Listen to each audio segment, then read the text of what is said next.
పూర్తి విషయంలోకి వెళ్లే ముందు ప్రేక్షకులకు ఒక సూచన. ఈ సృష్టిలో దైవశక్తి ఉండటం ఎంత నిజమో దృశ్యశక్తి ఉండటం కూడా అంతే నిజం.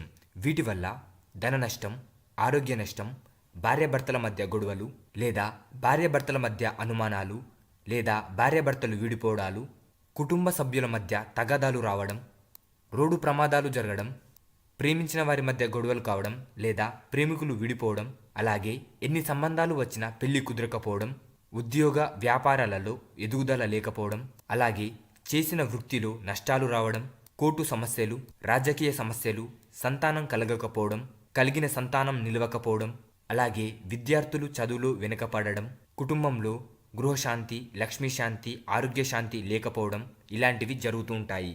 అలాగే చెడు ప్రయోగాలతో చాలామంది తీవ్రమైన సమస్యలు ఎదుర్కొంటారు.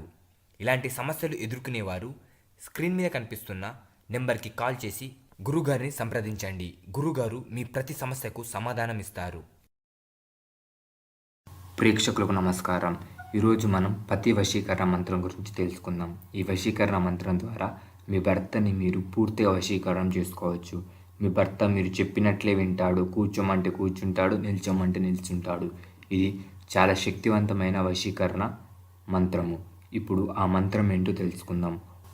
ఓం నమో మహయాక్షిని పతిని వశ్య కురు స్వహి. ఓం నమో మహయాక్షిని పతిని వశ్య కురు స్వహి.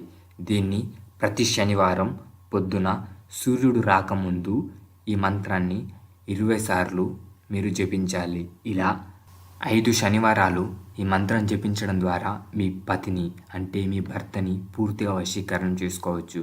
ఇది చాలా శక్తివంతమైనది. మీ భర్త మీరు చెప్పినట్లే వింటాడు. దీన్ని చాలా నియమంగా చేయాలి. ఎలా అంటే మీరు దేవుని గదిలో ఎంత నియమంగా ఉంటారో అంత నియమంగా ఈ మంత్రాన్ని జపించాలి. ధన్యవాదములు.